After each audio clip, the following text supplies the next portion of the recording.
empty inside. Don't reach for my heart.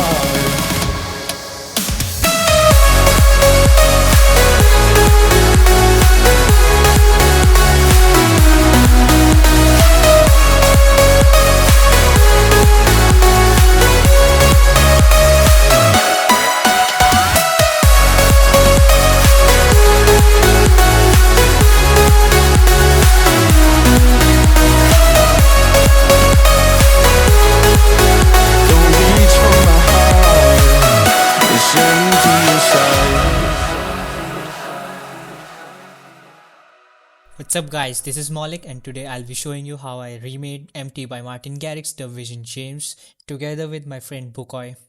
Let's get started with the leads first. This is how they sound all together.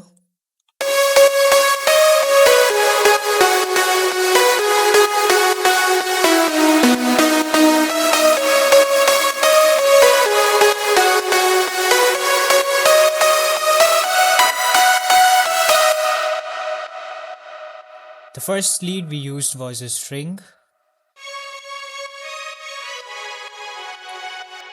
For the processing, some stereo imaging and taking away some lows. The second lead is a guitar.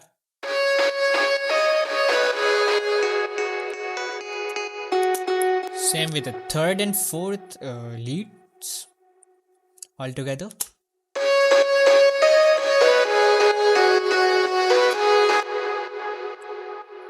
For the processing, taking away some lows and taking away some frequencies from 3 kHz and making them a bit more stereo. This is the main lead.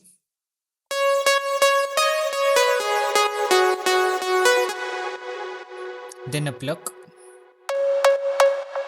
another pluck, a piano,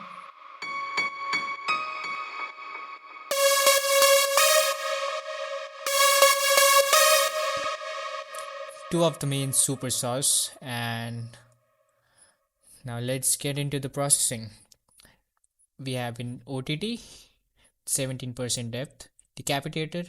Usually I won't recommend to use it on leads, but since Bukkoy had it and it worked pretty well, so still in the final version. Some EQ. I felt the highs were a bit lacking, so I boosted the high end a bit. Suit 2 to take off some resonances. Another Suit 2, basically the acapella is sidechained to the leads, so whenever the acapella is playing, Suit 2 is basically dipping those frequencies of the acapella in the leads. Let me show you an example right here. Don't reach for my heart, it's empty inside. That's how it works. And some EQ, taking away frequencies on around 300 Hz on the sides, boosting some highs. That's it. Then we have the lead bus going into the sidechain bus, reverb bus, as well as the delay bus. This is for the sidechain. We have two kickstarts. Basically, one is in the normal mode, you call it free punch at 54%. Another one is extreme short at 26%. Then we have the reverb bus. We've used Valhalla vintage verb and sidechained it as well.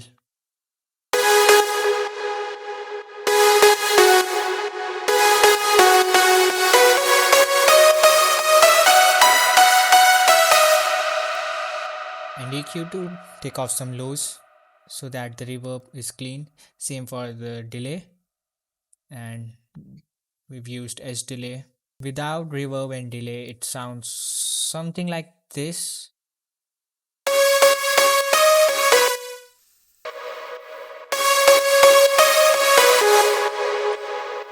So basically reverb and delay fill up those spaces. Let's move on to the chords.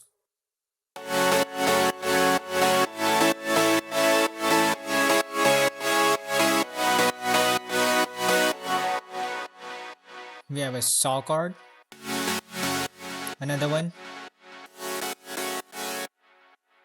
and the processing goes something like this: OTT, some making it mono a bit, then this EQ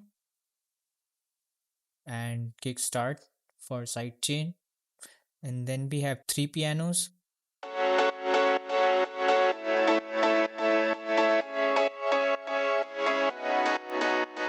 and a church organ.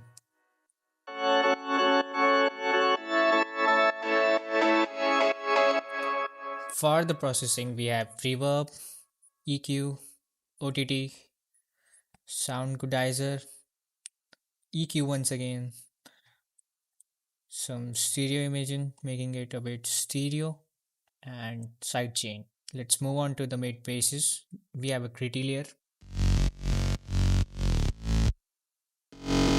another one,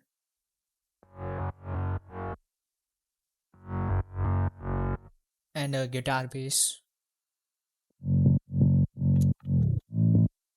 all together.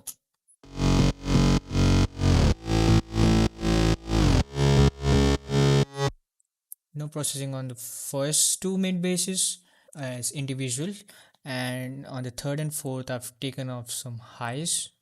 And for the guitar bass, let me just solo it first.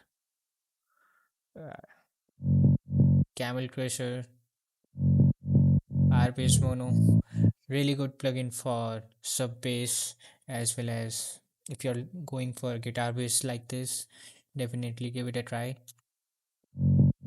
Play around with this frequency knob. I'll show you in the sub bass and some side chain. For the sub bass, we have Camel Crusher, R bass mono. Make sure for the sub bass frequency are around 50 to 100 hertz. Probably that works pretty well for sub basses. EQ, sidechain, and the interesting thing is my sub bass and the mid bass bus altogether goes into another bass bus. I'll show you what I've done there. Decapitated. I love to I love to use this knob tone and make it a bit dark. I'll show you.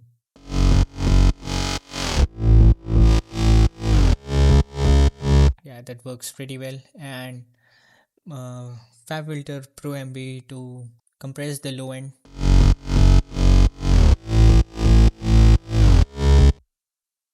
And altogether, leads, chords, bass, it sounds something like this.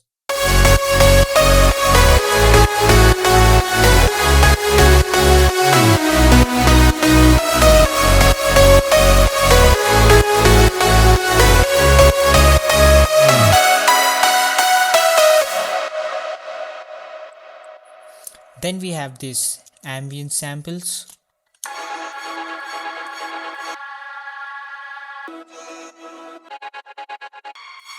Two of them are signature DubVision samples. For the processing, nothing but taking away some lows. You also have this vocal reverse.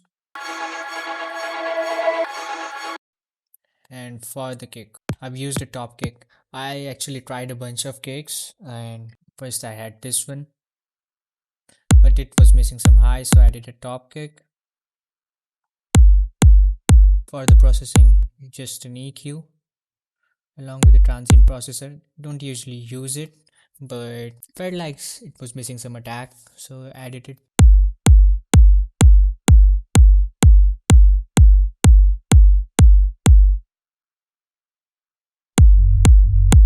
And then we have some more drums.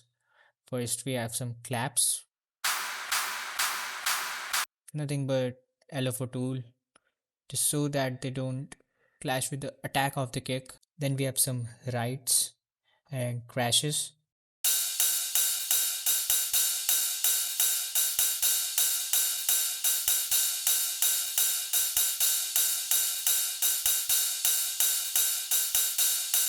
A hi-hat loop, signature DubVision.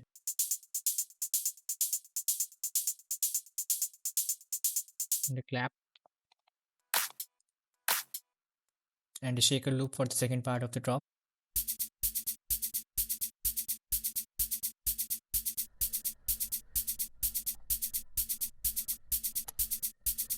A crash, another one, a downlift low, and an impact. Then we have some fills, clap fill, another one, and a tom, another clap fill. And in the second part of the drop, some low toms. That's an acoustic snare. For the fill, we have some signature DubVision samples, along with the cashmere snare. And this fill was actually used in the original one. These two are panned, one to the left, one to the right. I have an impact here, which I believe was used in the original as well. And this is the acapella. Reach for my heart, it's empty inside. Now I'll show you the master.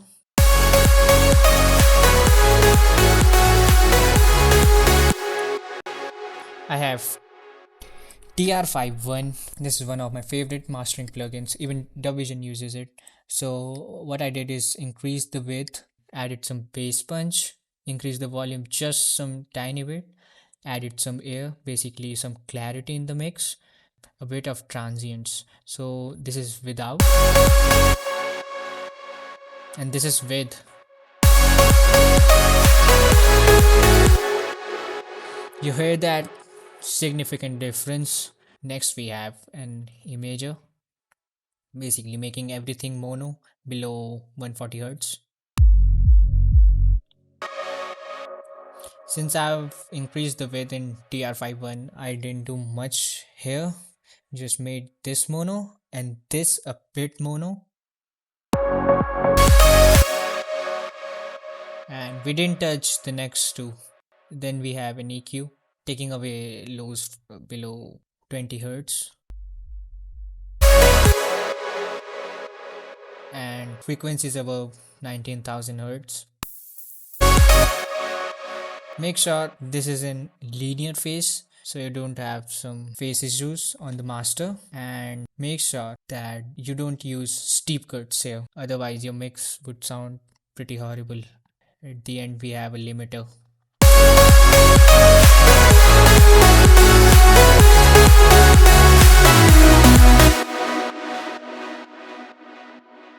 Boolean loudness meter to check LUFS.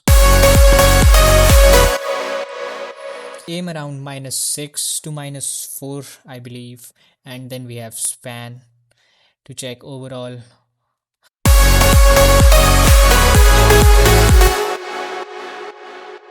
That's it pretty much for this. Thank you so much for watching.